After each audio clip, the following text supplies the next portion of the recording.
So curiously, one of the very first markets that I ever bet on a betting exchange was a golf major.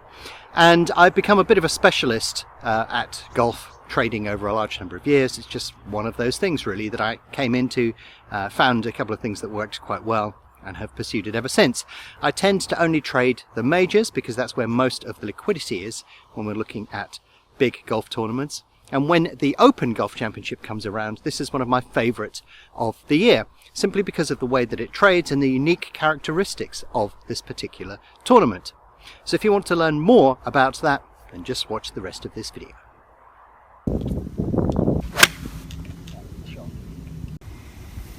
So when you look at a typical Parkland type course that you see at Augusta, beautifully manicured greens, and the rough is basically looks like the fairway that you'd find at any normal golf course, you know, wonderfully manicured, all sorts of beautiful surroundings, and links plays very differently.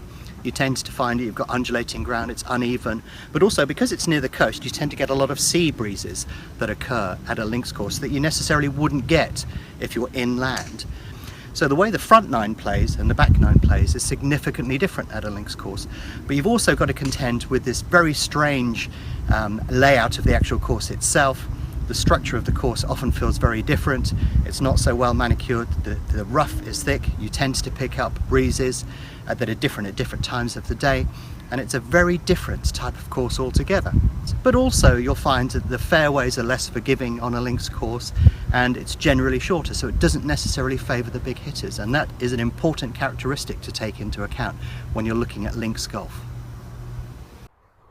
Now when we're looking at the first 2 days of a tournament, you typically get a certain style of play, and that is that all of the top golfers, they really want to make the weekend and put themselves in with a shout of getting a decent finish or perhaps even winning the championship.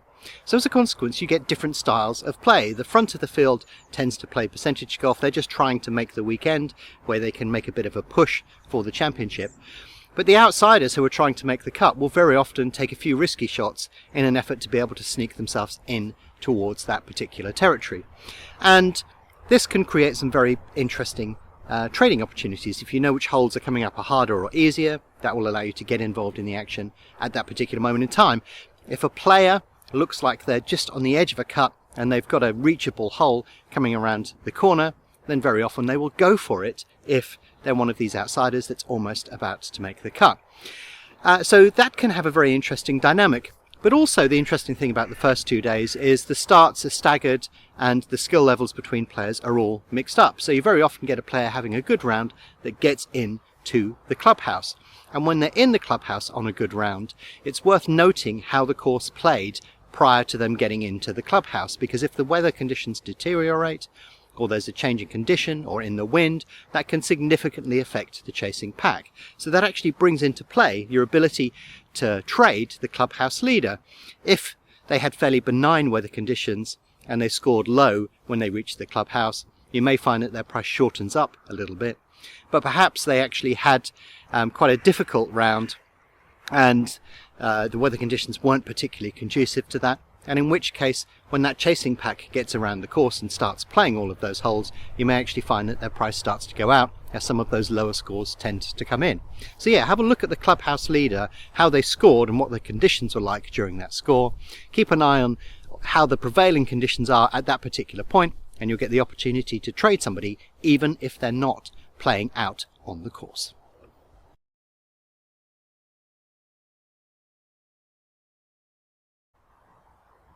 Now I have just mentioned the weather, but it's critically important when you're playing links golf, because if a breeze picks up and blows across the course, that can affect some holes more than others. So depending upon where the leading scorers are on the course and the type of holes that they have to play, whether they're, you know, easier or harder holes, that can have a significant impact on their ability to score in the remaining round.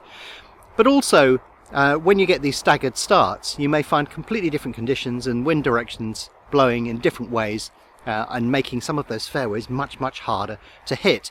There's no particular advantage on a links course of being able to drive the ball a very long distance. It's accuracy that is more important. So if the wind is blowing into your face directly down that particular hole, then that makes that a little bit easier. But if it's blowing across, then that's going to make it significantly harder. So keeping an eye on the weather patterns, how those weather patterns are developing, can really scramble things up, not only due to the different start times of each of the players, but also if the weather is particularly bad, it's going to make the scoring particularly low and very difficult. So it's always worth keeping an eye out on the weather constantly during a golf tournament, because that will be a major influence on the outcome of everything that happens during those 4 days. You know, it's weird, we played it in 2 different winds. You know, it's only slight changes, but it makes a massive difference. You know, like holes like 15 yesterday was playing like particularly easier than it was today, sort of thing. You know, we were flicking in wedge there yesterday. Today, you know, I've got a 5 iron in there, so you know, it doesn't have to quarter much for it to really change up. Understanding how the course scores is an important aspect of trading golf. There's no point in laying a player if he's coming up to a hole where there's a good chance of a birdie or maybe even an eagle. So necessarily you wouldn't tend to participate in the market at those key points. You would have to do a back or a lay at places within the course, preferably over a few holes that are a little bit harder or easier. Now you can actually work that out by looking at the stroke index of any individual course, and that will give you a clue as to which are the harder holes. But you can go on to the various sites where you can get a whole range of statistics that will give you a much better steer on how each of those individual courses are playing. And of course you may have to take into account other factors as the days progress in terms of weather and so on. But typically when you open or close a trade, you want to be doing it at roughly the right time according to the dynamics of the course.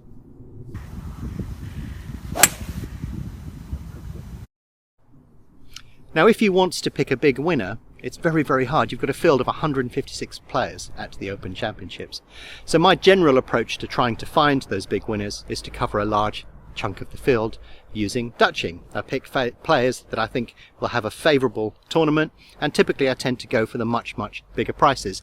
I know that it's possible that I may pick a whole range of prices that never actually go on to win the tournament, but what I'm doing effectively is I'm saying to them that I'm going to find a big winner there, and it's quite likely if they get off to a good start, if somebody priced at 250 or 300 or something, then they will trade at a lower price during the tournament, and I can actually trade some of that back out.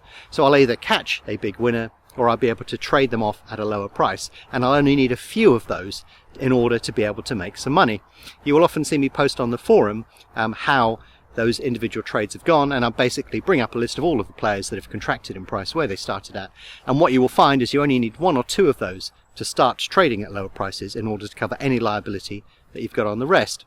So yeah, using Dutching is a good way of capturing either outright value by betting or capturing the potential for a large number of trades. It's a very useful tactic that I use at every golf tournament.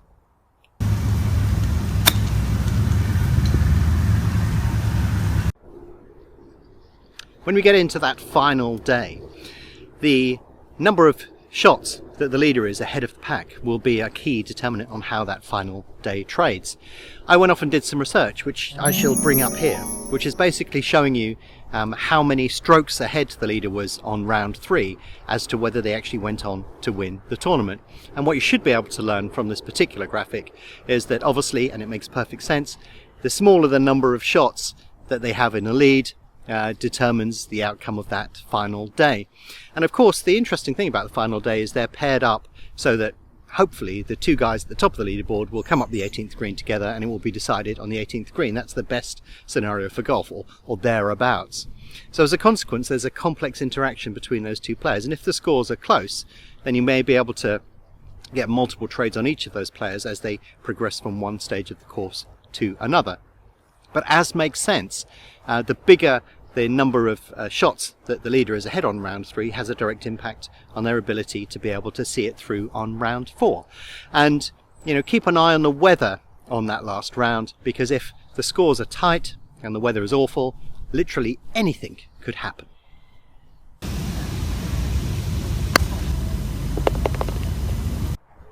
So I've actively traded golf for a large number of years. I hope that this has given you a few tips as to how you could do that as well. There are plenty of opportunities over the course of those 4 days, and there is no obligation to trade all 4 days if necessary. But you will find little opportunities that pop up if you just happen to be watching the golf. You're beginning to see a player surge through the field or reach a more difficult part, or there'll be a comment on the weather and so on.